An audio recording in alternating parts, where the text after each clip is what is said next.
Here, Jason Shea, a toy entrepreneur and expert in the field.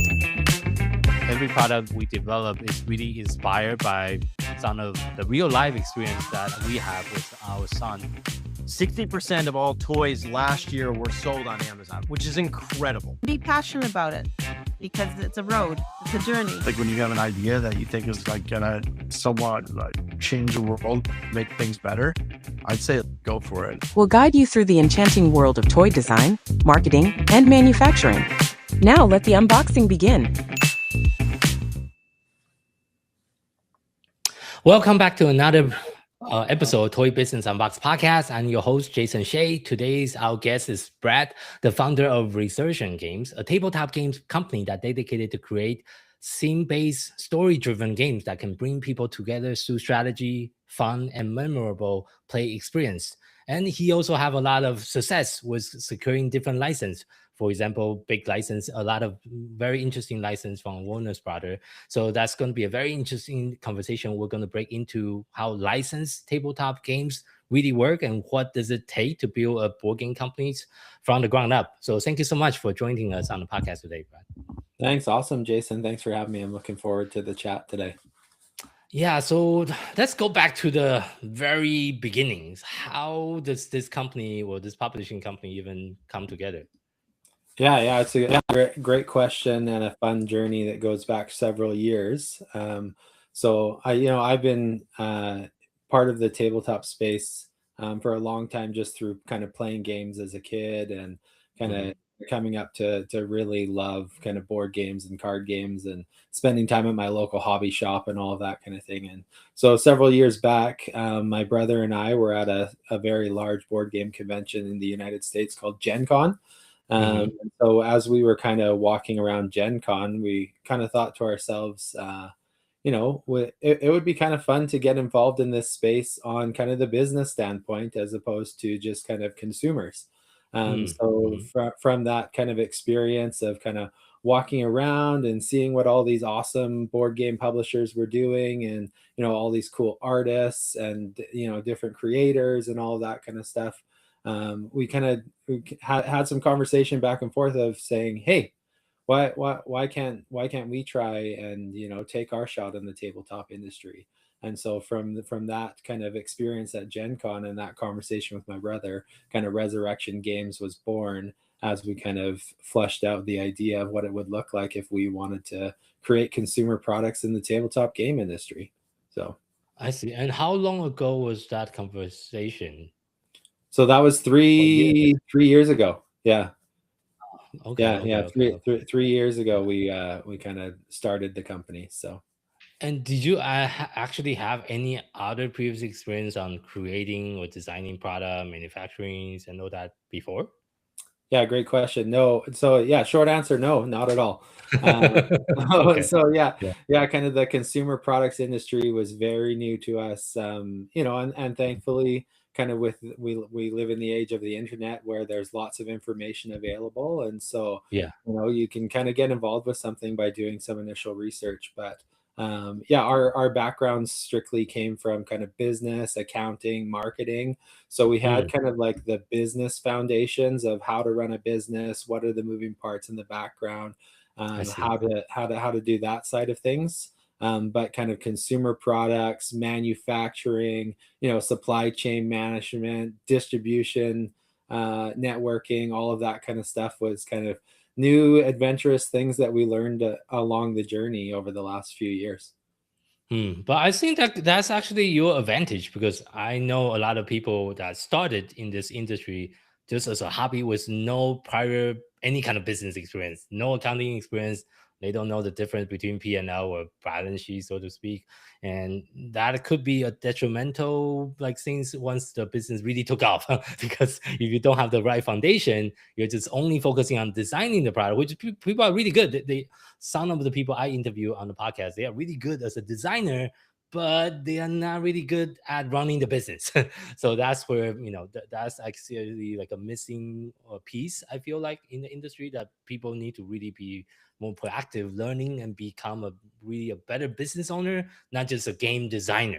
So Yeah, that's right. It is kind of difficult for people that, are very, baseline creative Yeah. they're not always the best at kind of that business side of things.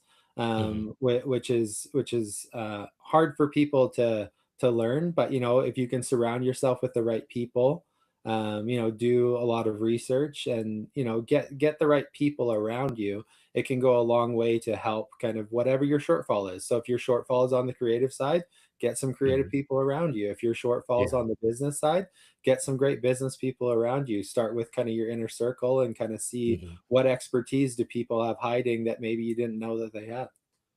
Yeah, that's a very good piece of advice. So, well, walk us through what the Resurgent Games is creating. What make your game different than what is already out there in the industry?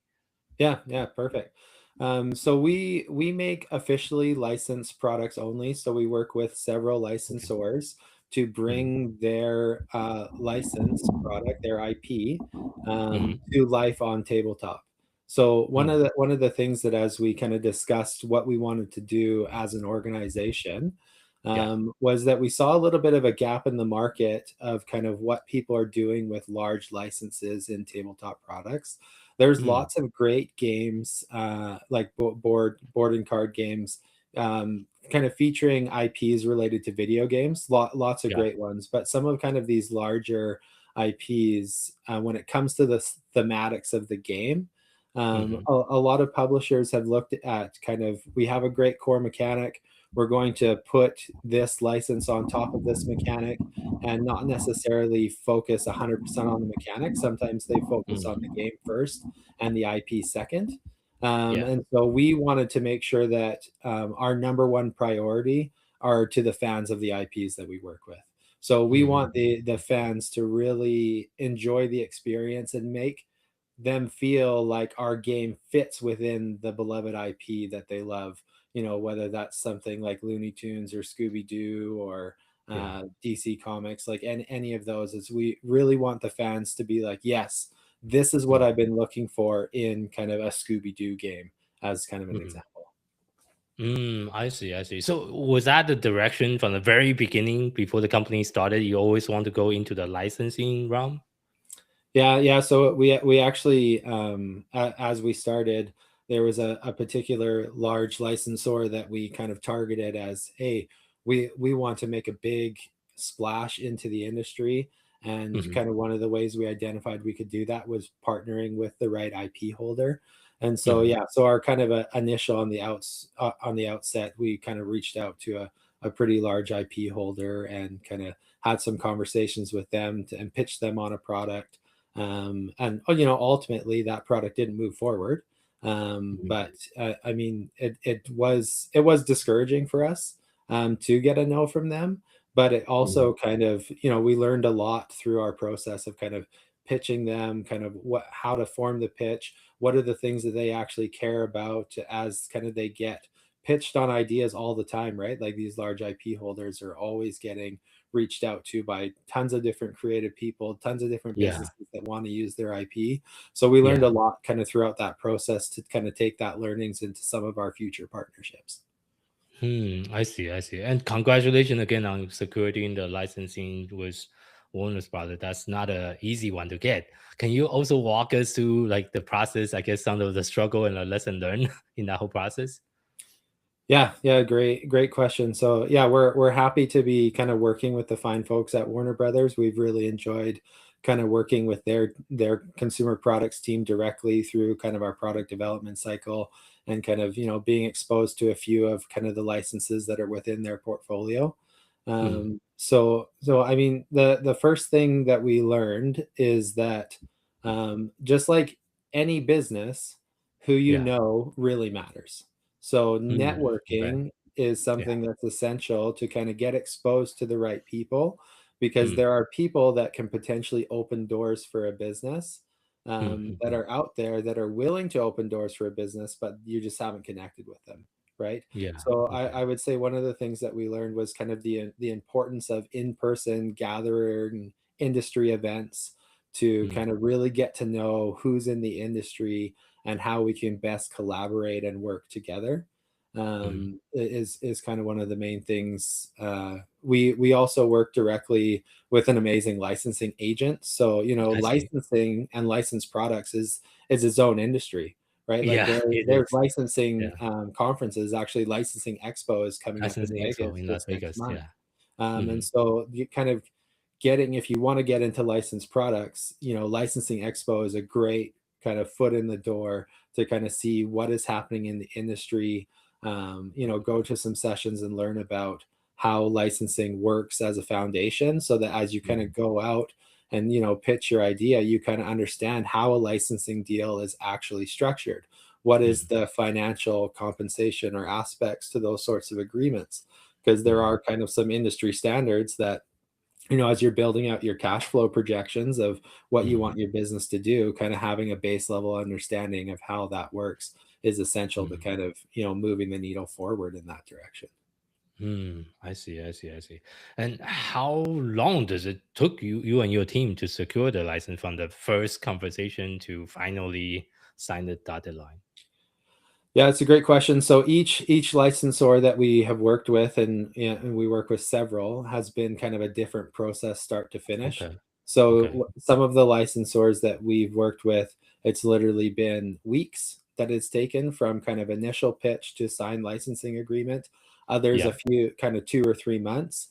And then hmm kind of when you're working with large organizations like a Disney or a Warner Brothers, or, you know, hmm one of kind of those large, just kind of know that those larger organizations always move slower than okay, smaller organizations, right? mm, So from kind of start the finish from the process, from our initial pitch with Warner Brothers, it was over a yeah. year before we had a signed licensing agreement. Oh, whoa, So over a year. it Okay, took okay. over a year Yeah, from initial yeah, pitch to, yeah. hey, all the legal paperwork is signed and A lot of paperwork. we're ready to rock and roll, kind of thing, right? So Mhm. yeah, it's Yeah. licensing is not for the faint of heart, and if you can't play the waiting game, it's a little bit difficult with some of these larger IP holders. Large IP. It does take a while to make for them to make the decision, for you to come back and review their decision, make sure it actually makes sense for your business, not just for theirs, because it needs to be a two-way win-win situation at the end of the day here. Yeah, So yeah, exactly. It's a two-way street where, you know, they want to make sure that you're going to do great things with their IP, and you want to do great things for their IP, right? So, and there's lots of mhm, legal work that goes into that behind the scenes of kind of drafting an actual agreement, working out kind of the terms and conditions of that agreement, and getting it to a point where both businesses are comfortable moving forward, kind of with the mhm, base understanding that, you know, as kind of the licensee, mhm, you know, that we're more incentivized to want to sign the licensing agreement than the licensor, because I mean mhm, the licensor gets lots of pitches from lots of companies in the toy and game space, and so, you know, mhm. they have lots of options to choose from. So kind of Yeah, yeah, it's yeah. a bit of kind of, you know, a dating process to make sure that, hey, we're feeling each other out, and yeah, now Mhm. we kind of want to jump in together. Well, for the benefit of our listeners that is thinking about doing like we're getting licensing deals, just like you mentioned, there's a lot of other company within the toys and game space approaching those licensors. How can we make sure we stand out when we are on the negotiation table so it's a bit easier to secure the license based on your experience? Yeah, I honestly, we a lot of our success came from working with our licensing agent.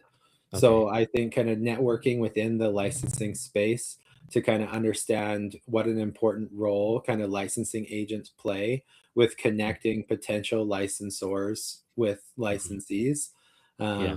And kind of like I mentioned, kind of these in-person industry events are invaluable. So kind of, you know, Mhm. licensing expo, it's relatively inexpensive for someone to attend. Like I think a ticket is like $60 US for Mhm. if someone wants to just attend, go to some of the kind of Yeah. learning sessions, go check out the exhibit floor and kind of all of that stuff. But, you know, the Mhm. connections that you make at those kind of things, you know, by kind of walking around, talking with people, getting exposed to kind of events that are going on in the evenings, making sure you're present at those events so that people kind of continually see your face. Yeah. And then kind of through that, you get to know kind of, who you might want to work with from a licensing agent standpoint, because there's I lots of see. licensing agents out there. It's about Yeah, yeah, yeah. You also need to partnering choose with one. yeah, yeah. It's like Yeah. partnering with the right one that makes sense for your business, that has the right connections, Mhm. right? Because like I said, someone with Mm. connections can open doors that you could never dream to open on your own. Yeah, and that's also you need to be aware of the all the different financial obligation once you sign the paperwork, because there's Yeah. a lot of like I believe there's minimum guarantee sometimes in some of the contract. There's also how long the term is, how to renew this, and obviously each license will have their own rule sometimes as well. So Yeah, yeah, yeah, exactly. Each licensing agreement that you enter into, there will always be a minimum guarantee that you'll mhm, have to pay in royalties throughout the term, whatever yeah, kind of that term, whether it's a 1 year license, 2 year, 5 year, 10 year, yeah, kind of you'll have that minimum guarantee. And a part of that minimum guarantee is due upfront at signing of the contract. So when you mhm, sign the contract, before you've developed your product, before you've sold anything, you're going to yeah, have to cut a check to the licensor for that kind of initial amount. And so, mm, you have to be, as are growing something, be prepared to kind of write the check. mhm, And yeah, we're working with smaller IPs have been great too. They tend to be a little bit more flexible on their terms, right? I see, I see. And so, yeah, it just kind of depends on what type of licensing arrangement you're getting yourself into. How big is the licensor? What other products do they have kind of within your industry, right? So if you're making Mm. plushies, do they have any other plushie partners? What do they look like that they're doing with them, to kind of know whether they're interested in kind of doing business with you? Yeah, for sure. And I think you have one of your product today. So for our listeners that's actually watching or watching on YouTube, can you kind of show us one of your licensed product that Yeah. you and your team spend so much time develop? Yeah, yeah. So this is kind of our big release that we're releasing at Gen Con, which is a Mhm. large tabletop convention. And so it's called Brave and Bold. It's Mhm. our bag building combat game. It Yeah. features, in the initial release, 8 characters within kind of the DC universe that you can see Oh, nice. showcased here on the box. So it's a Yeah. head-to-head combat game. So kind of within the larger box are these smaller character boxes. So this is our Lex Oh, Luthor okay. box. Then we have a Superman box. And so you use kind of the context of each box. Each player brings a character to the game, and then you Mhm. play kind of this head-to-head combat against that person, trying to reduce the person's health to zero. And one of the things when we looked at kind of the design of our products is we want to be innovative, we want to stand out in the industry. So one of the Yeah. ways that we've done that is through the use of magnets in our packaging. So Okay. this box actually magnets off, and you have kind of everything you need to play the game, but the box is actually your player board. So you kind of use that when you're Oh, playing the game, and then when you're ready to put things away, it just magnets back on. You close it up, yeah. put it back in the box, and you go, right? So Oh, okay. Okay. finding Okay. different Okay. ways to innovate within your space will help you Yeah. stand out as a new player in the space like us, because you Mhm. need to do something to stand out. Because if you're just doing the same thing as everyone else, customers and retail partners aren't always incentivized to work with you Mhm. in that standpoint. So. Yeah. Yeah. Yeah. For sure. So okay.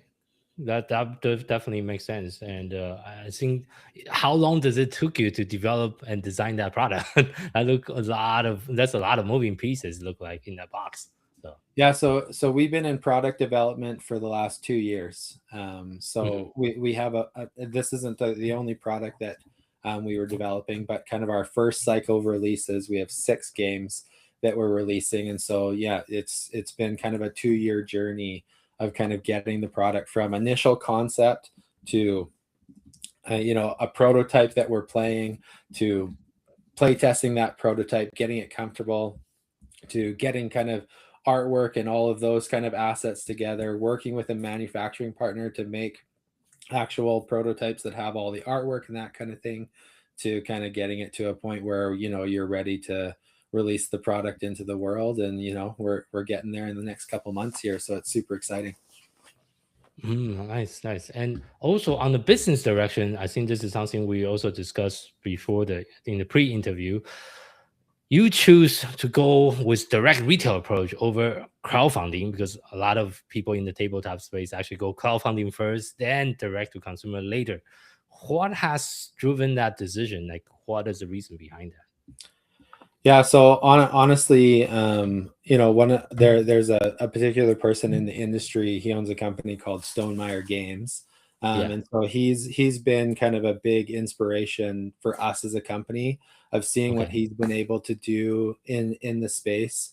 That's Mhm. different than some of the other people, because you know you see these crowdfunding campaigns that raise 100, 300, 5 Yeah. million, 15 million kind of on Yeah. Yeah. crowdfunding. And, you know, it becomes like this idea where it's like, hey, you know, maybe we can do that.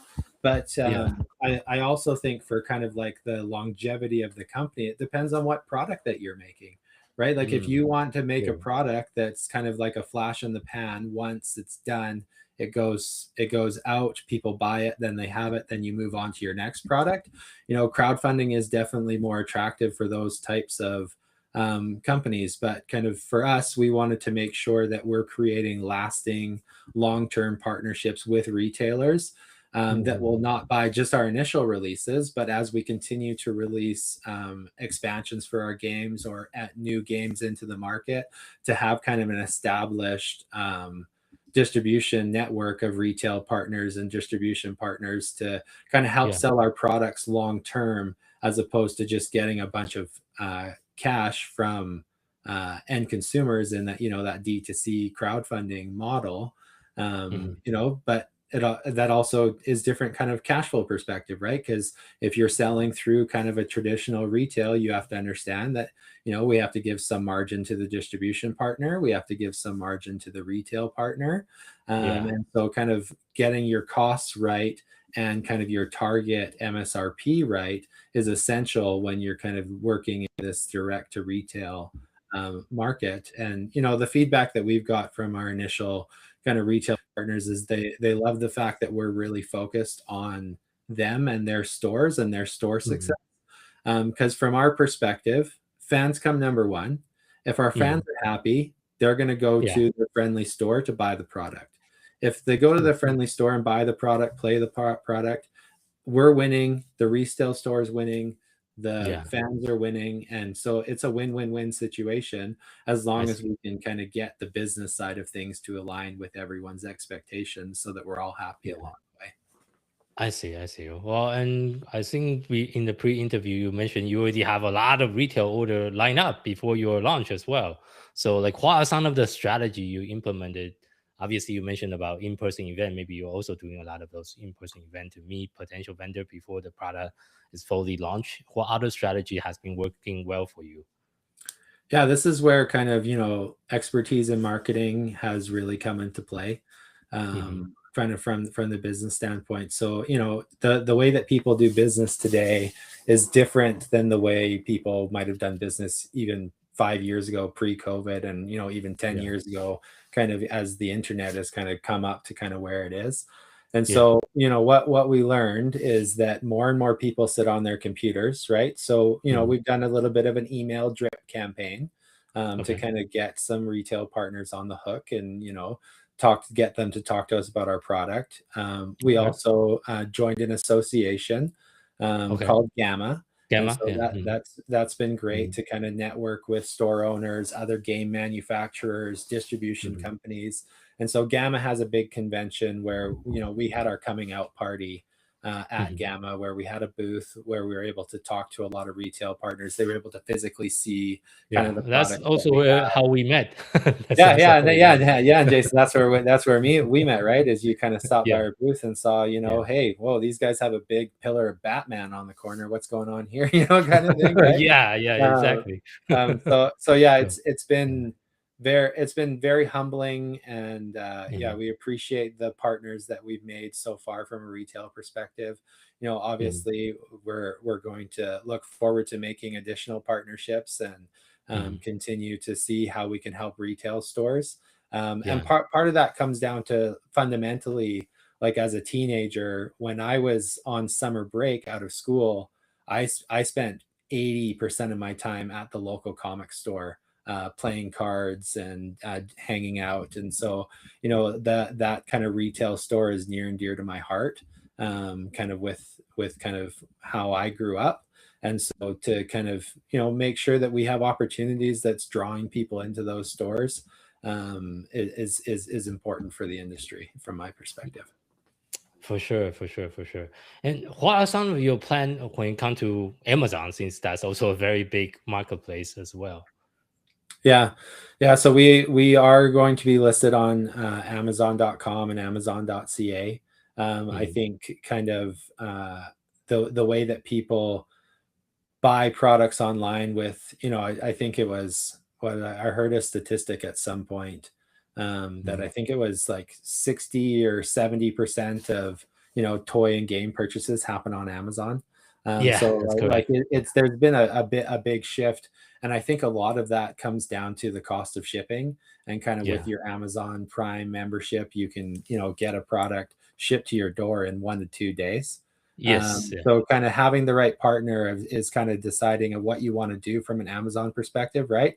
Like, do you want to do kind of the fulfilled by Amazon side of things where, Yeah. you just send your inventory to an Amazon warehouse and pay them all of the margin for them to kind of do things? Or do you want to set up like a 3PL where you have kind of a shipping company warehouse that is helping managing the orders that come in? Yeah. So yeah, and I think that at this point, for a company to be successful, you have to look at how you're diversifying kind of your streams of revenue.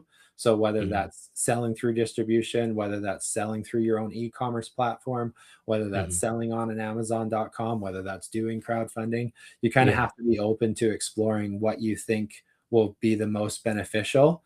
And for not just the short term of your business, but the long term of your business. And so, For sure. Yeah. sometimes the short term means that your business doesn't actually make money for the first couple of years. So if you can kind of weather that storm of not being able to make money to establish the right supply chain, it can make a huge difference in your business going forward. Yeah, yeah, for sure, for sure, for sure.